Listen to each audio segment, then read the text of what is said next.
Welcome to Private Club Radio, your weekly source for industry education, news and discussion. Broadcasting from Tampa, Florida, ladies and gentlemen, here is your host, Gabriel Aloisi. Hey, hope you're not hungover from last night's Super Bowl parties.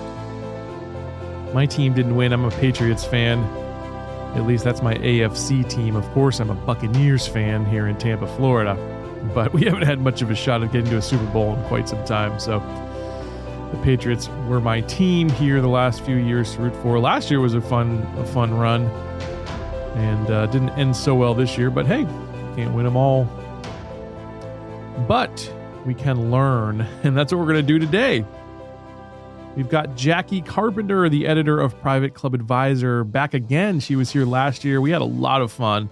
One of my favorite episodes from last year, where Jackie came on and talked about some of the trends happening in the private club industry. On this edition, we're going to talk about some trends in golf, some trends in wellness, some trends in member engagement, and we're going to have a lot of fun. Jackie always has a unique perspective because she gets to see a lot of what's going all over the country, a lot of what's going on via the Private Club Advisor publication, which is a wonderful publication, a very easy read each month, and you get to digest a lot in that newsletter. So I recommend you check out privateclubadvisor.com and subscribe. Now, before we bring Jackie Carpenter on, just a couple quick announcements. The National Club Association's National Club Conference, they are open for registration. Check that out at nationalclub.org. It's going to be a fun time in Hollywood, California.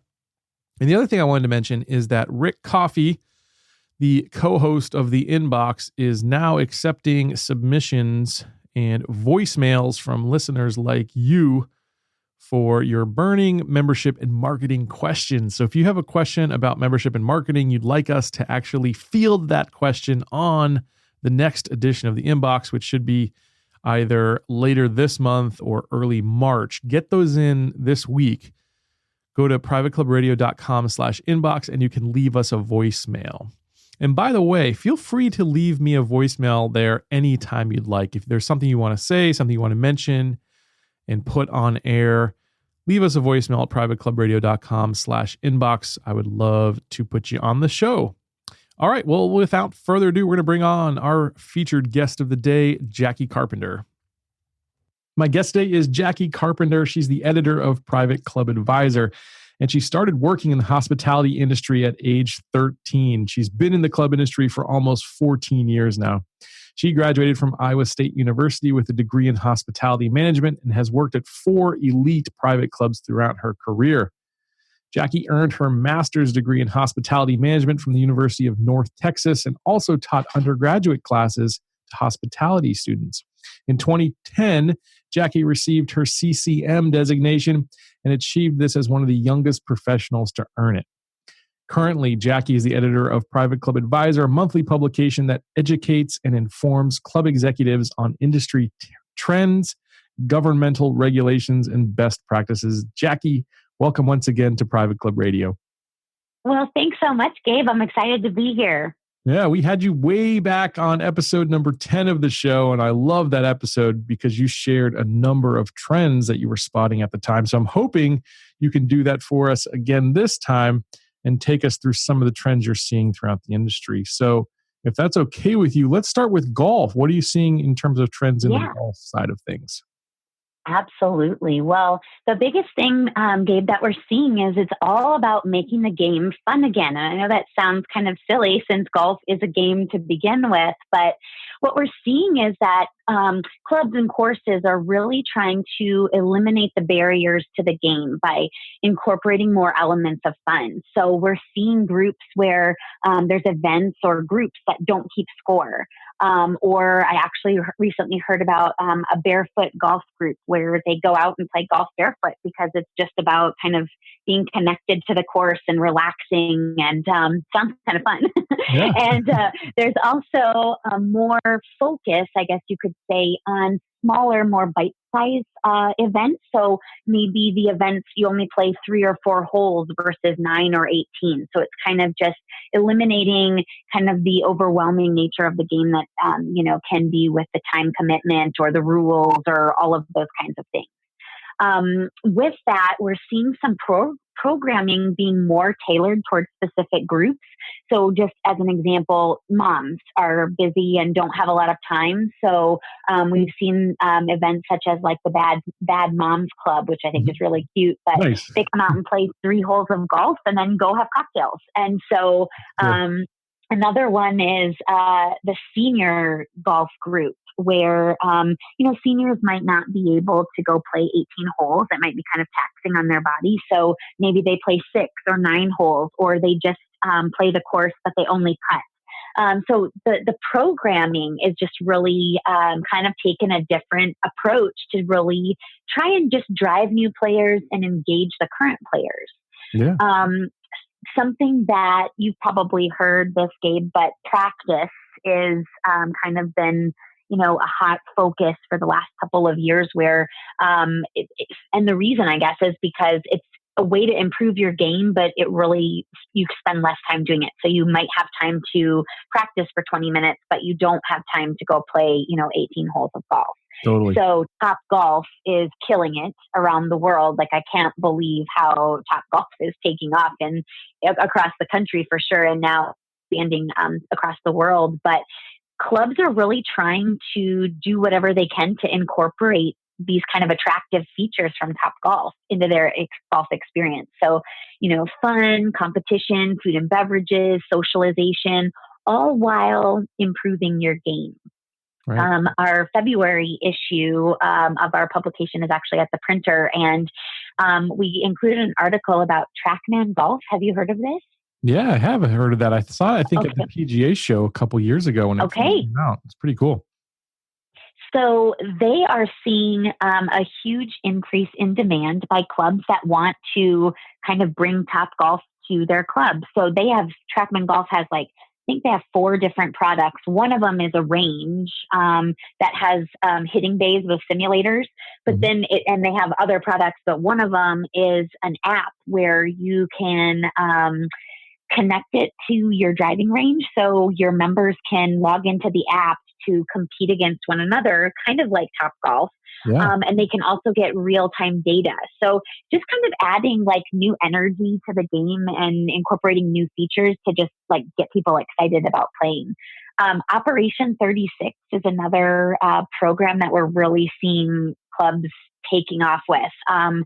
It was created by golf pros, and it's really a great way for both young kids and adults. I mean, serious golfers are even using it, but it's a great way to help people not only learn the game, but improve their game in an efficient and effective, but still fun way.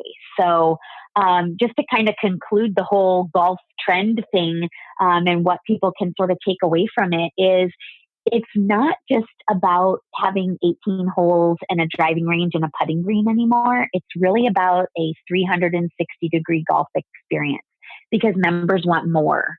And so that includes interactive golf lessons and video analysis and club fitting and simulators for, during the season as well as the off season, and friendly competition, the socialization, and real-time data and analytics that professionals use. So it's all of these elements, and how do you bring those into your club? So it's the key focus, though, is about programming and incorporating technology to really help people learn and evolve their game in less time, if that makes sense. So. Sure.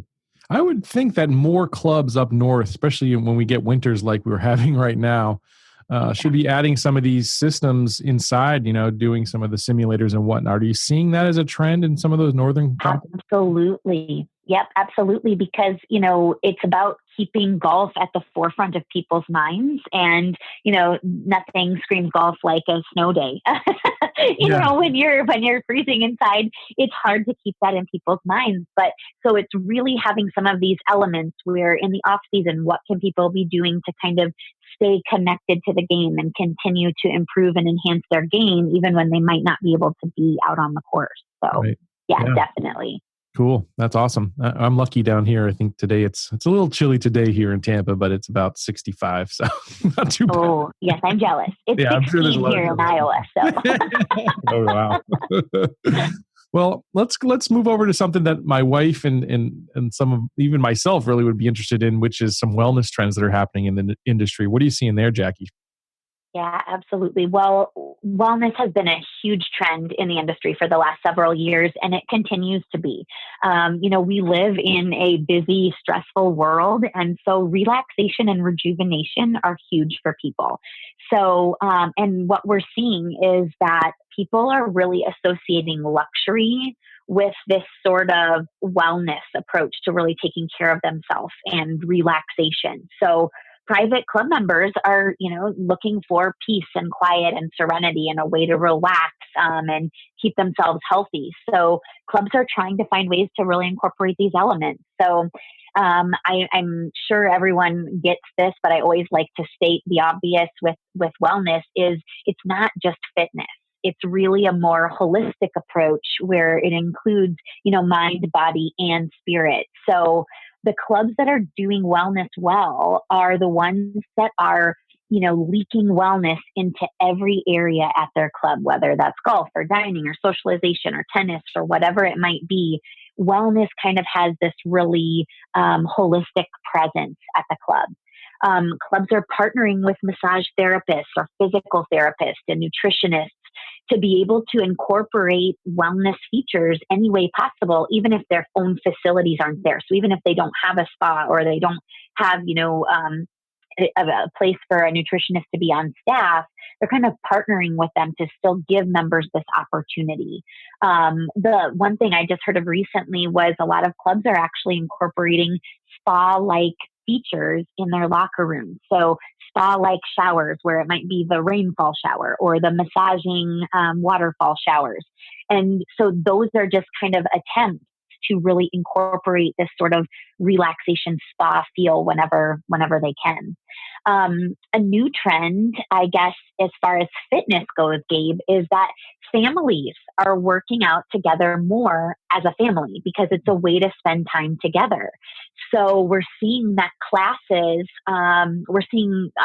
clubs and fitness facilities really try to develop classes that focus on kind of moving for all ages. So especially for families together. So it might be a cool, fun dance class where it's all about, dancing together, or it might be an interactive high energy class where you're doing lunges and jumping jacks and playing dodgeball.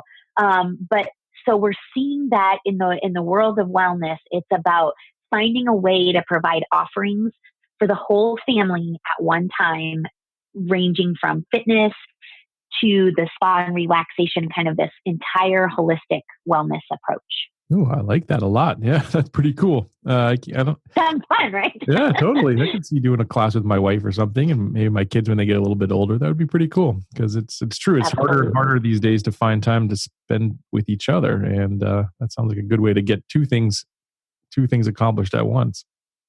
Right. Absolutely. Absolutely. I know last time we talked, I know casual dining was a big trend. Is that continuing here in 2018? And is there any other things in terms of food and beverage trends you're seeing? Yeah, I guess from the casual dining piece is, relaxed dress codes have kind of been this talked about topic, I swear, for like 20 years in the industry, where it's been this constant debate. And so kind of with that, it's really about convenience, Gabe. And so I guess what I would say is on the relaxed dress code side and the casual dining side is I guess the biggest feature would be that it's about making it easier for your members to drop by the club no matter when it is. So whether, it's early in the morning or family after a soccer game, or if you're grabbing lunch after a workout, or whatever it might be, how is it comfortable and welcoming and convenient for your members to stop by? So that's kind of the biggest trend I think that we're seeing as far as food and beverage, where, grab and go meals or family meals to go in the evenings. Kind of, you can stop by the club and pick up, a sort of lasagna for 4 or whatever to take home, kind of that convenience factor. Yeah, I like that a lot. I was just in a new place. I've been on this juice kick, which happened probably a year ago. Now I'm doing it again this year. And it's like a juice bar near me. And I thought it was pretty cool. Like they had a refrigerator where people could just pick up their like 6 packs of juice for the day, all different types of flavors and stuff. People were ordering and picking up like that. I'd love to see some clubs do something similar where maybe you're picking up some fresh juices and things. That'd be kind of cool, right? Wouldn't that be neat? Yeah, definitely. It's just kind of really thinking outside the box and sort of how can you, provide members with something that they're going elsewhere for. I mean, like that's kind of the reality is members are probably going somewhere else for it. And with like the casualization, if members have to get dressed up to come to the club, or if they have to go home and change in order to come and dine at your club, they probably aren't doing it.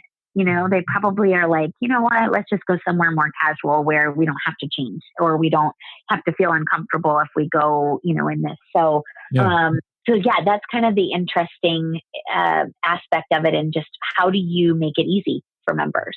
Right. It shouldn't be a process. It should be easy. Yeah. And I love the idea of, creativity can be found everywhere, and it's just thinking a little bit outside the box, finding what other people are doing in other industries, and just bringing that into the club industry is a great recipe for success most times. That's right. Well, let's talk about something that we don't cover enough, in my opinion, on this show, but club design. I'd love to talk to you about some trends and emerging things happening when it comes to design. Absolutely. Well, technology is a big key piece to this, Gabe, because as we all know, that the club industry is usually a little bit behind the times when it comes to technology, or That's an understatement, Jackie. Right. I didn't want to hurt anyone's feelings, but we're usually 20 years behind. But we're, hotels and resorts and kind of these high-end, facilities, they're always on the cutting edge, where clubs are really behind. But to their credit, to the club industry's credit, trends in design are really about incorporating some of the newer technology features. So most clubs are allowing cell phone usage, and at minimum non-voice usage, which they should be, because members are constantly connected. So if you're telling them they can't use their cell phones, you're really, encouraging people not to come to your club. Mm-hmm.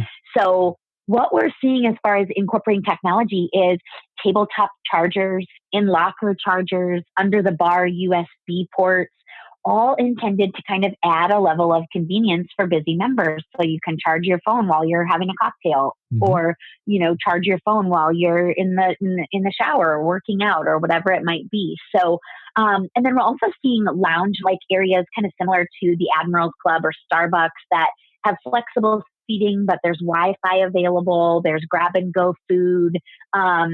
There's collaboration tables. So members can really hang out at the club. They can sit on their laptops. They could work from there. They could be on their tablets, whatever it might be. So it's really kind of incorporating those features, which I think is fantastic, because again, the majority of people working have some flexibility on when they can work and where they can work from. So why not work from your club instead of go to the Starbucks down the street, right? Yeah, totally. A couple other cool things. There's a couple other cool things that I recently heard about that are really kind of booming in clubs. One is interactive game tables for kids, where they're not like a touch screen, but sort of where it's like a game you can play with lights. And so you have to like tap the lights, or it's like a memory kind of a game. It has all different features on it, but it's a tabletop for kids. So kind of keeps them engaged and quiet while they're out at the club. Covert TVs, which obviously TVs are displaying, upcoming events or marketing things. But when they're not being used for that, they're disguised as mirrors or framed art. So they kind of just blend away. So you don't get used to just seeing a TV there all the time and then become kind of, blind to it, right? Right. And then the other feature that's kind of cutting edge, I guess, in the club industry is digital wall coverings, which they're less expensive and less permanent, but they're also customizable. So imagine in like the spa room at your club, having the wall be a beach scene, and then next month it shifts to the mountains. And then in 2 months, it shifts to a meadow or whatever. Right. But they're customizable, so they can be changed often. And it really adds the uniqueness to the space. So kind of just brings, again, a new energy and something new that people are seeing at the club whenever they're there. So design is really about enhancing connectivity between members. And so we're seeing community tables, less formal seating areas and more drop-by lounge areas in the bar and the lobby. Fire pits and rooftop bars and patios are huge right now. And it's all intended to really encourage and create the opportunity for socialization among members and really connect them to one another while they're at the club. That's why it's a club after all, so I love that stuff. Well, exactly. So that's kind of the hot trends, I guess you could say, as far as design. Yeah. Well, let's move on to our next one here. I know you've got some thoughts on engagement trends, and you sort of led into that perfectly, talking about creating these I like to call them collisions. But how about in terms of engagement, getting the members engaged in the club?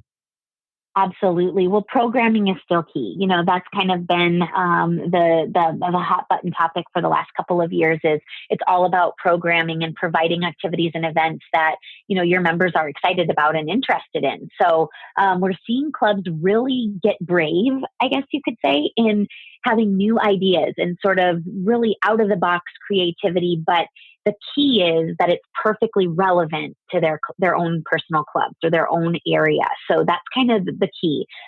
Family programming is obviously huge, as I mentioned with wellness. Is people want to spend time as a family together. So how can you provide activities and events kind of centered around that? And then really focusing on fun and recreation. So those are kind of the big keys as far as what clubs are doing. And what we're seeing, Gabe, is that clubs are breaking away from kind of being secretive and secluded.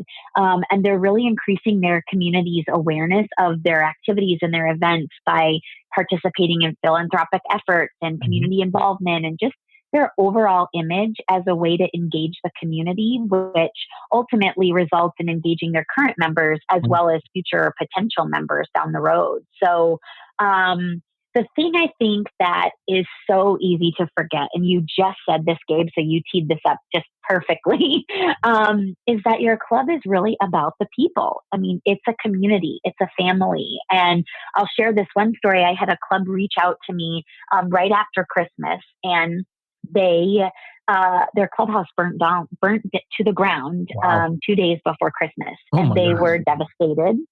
And they were incredibly concerned that all their members would quit because there wasn't a clubhouse. And why would members, continue to pay dues when there wasn't anything for them to do?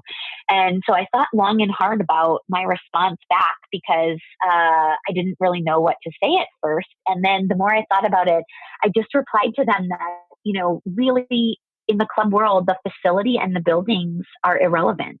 It's about the people. And so your members belong to a community, to a family, and that can really exist anywhere. So I encouraged that club and told them that all they had to do was provide ways for their community, their club community, to connect regularly. And hopefully their members would then see the value of continuing to belong to the club, even when they didn't have a clubhouse. Right. So I guess my advice for clubs would just be don't overcomplicate it, don't get into these big things. Just really focus on the people at your club and find ways to connect them and enhance their relationships, both with one another as well as the club itself. Yeah, love that for sure. And a lot of times adversity really is what brings people together too, even more so than the good times. So if they can kind of rally around something like rebuilding the clubhouse, I always think of the absolutely Amish people get, the way they build their communities, they all pitch in and put these things up together. It's kind of cool. So Yeah, that's awesome. Yeah, definitely, definitely. Great things can come from tragedy. So, Yeah. so I hope that I wish them all the best, and I hope that they have good success with that. So, Yeah. Yep. Well, last thing I wanted to ask you about is I know you're seeing some issues in terms of personnel within the industry, and clubs are having a tough time attracting the right folks for some of those high level positions. So, what are you seeing there, Jackie? well, and I don't want to end on a negative note, Gabe, but I do have some concern for the future of the club industry, and I say that for a couple of reasons. One is that in the past, give or take 6 to 9 months, I guess you could say, um, two different awesome managers have shared confidently with me that they have struggled to find an assistant manager or a clubhouse manager. And the two GMs, if I was in a different place of my life, I would take the job immediately because they are known in the industry as some of the best people to work for. And that kind of is what sparked this, I guess, fear inside of me, Dave, if you will, that what's going on, that these two club managers can't find, people that want to work for them and or qualified people. I mean, they had people, but they weren't necessarily ones about it. And so I do see that there's going to be a shortage of qualified high level personnel who are really passionate about the club industry. I mean, we all know that it's a challenging industry, and you have to really find people who get the club right. I mean, you have to get the club industry. It's a niche area. It's not for everybody. It's a hard business. It's 24/7, but it's also very rewarding, and you kind of have to have a certain passion for it. Totally. Not only did these two managers share that they were struggling to find, a high level assistant, up and coming manager. I learned recently that Copland, Keebler, and Wallace are actually recruiting at the PGA show for golf pros to become general managers because they're seeing a shortage in the industry as well, that there's a lot of good jobs open and not enough, good managers able to apply. The chef concern has been out there for a while, where clubs have been struggling to find high level executive chefs and, culinarians that want to work in the club world.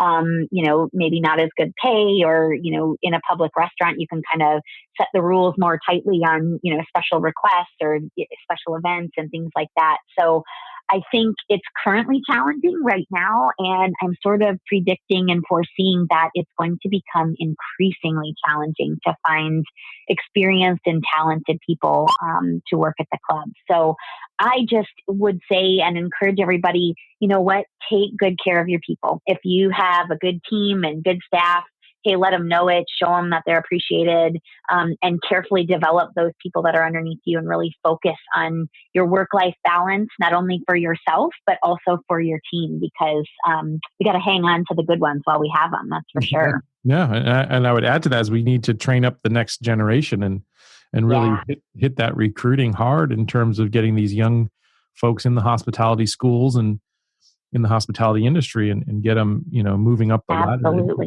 Those management. You're so right. Mm-hmm. Yeah. Yep, you're so right. Because I mean, where will we be in 15 years if we don't have any high level assistant managers moving up the ranks, where to become general managers? So yeah, I wanted to draw some attention to that, Gabe, and also kind of tell people or encourage people to love on their staff and make sure they're appreciated and well taken care of, because it's going to get harder, I think, to find great people for our teams. Wow. Well, great advice there, Jackie. And thank you so much for coming on once again, just sharing all these trends and everything. I always love having you on the show because you always bring up some really cool stuff that we don't hear from other places. And it's pretty cool. You have a unique position there to get to see what's happening in the industry. And I want to make sure that folks know about what it is your publication provides. So can you talk to us a little bit about Private Club Advisor? Absolutely. Yeah. Our publication is, it's short. It's 4 pages. It's right between the eyes. There's no fluff. There's no ads. It's really the information that you need to be able to kind of stay informed and keep your thumb on the pulse of what's happening in the industry. So as you mentioned earlier about governmental regulations, industry trends, best practices, things like that.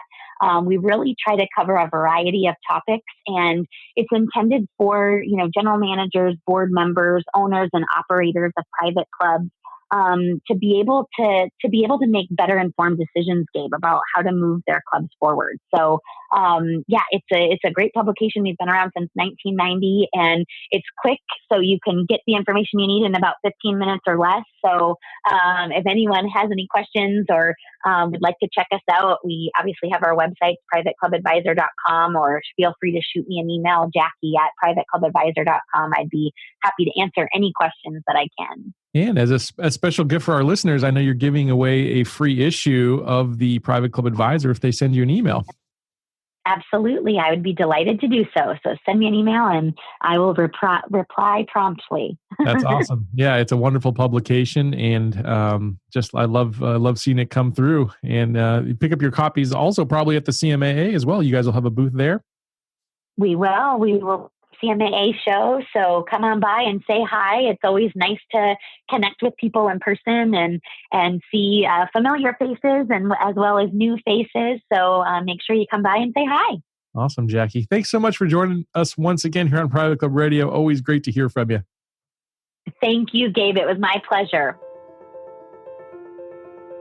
It's always a fun time having Jackie Carpenter on the show, and she's got so much value to share. Once again, recommend you check out privateclubadvisor.com and get subscribed to that newsletter. Good stuff every month happening. All right, and more good stuff happening here throughout the month of February on Private Club Radio. We'll be hearing from a number of really cool folks. We've got the team of club board professionals. We've got Member Text, which is a new app that's coming out. We've got a little bit more from the Club Leadership Summit to bring you. So many good episodes coming up throughout February and beyond. Catch you back here next week. And until then, here's to your membership success. Private Club Radio is brought to you by Concert Golf Partners, helping to preserve and enhance private golf and country clubs.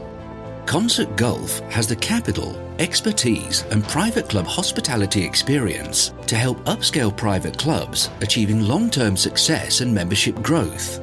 For 25 years, Concert Golf has allowed private club members to focus on simply enjoying their club. Visit concertgolfpartners.com to learn more about the recapitalization process.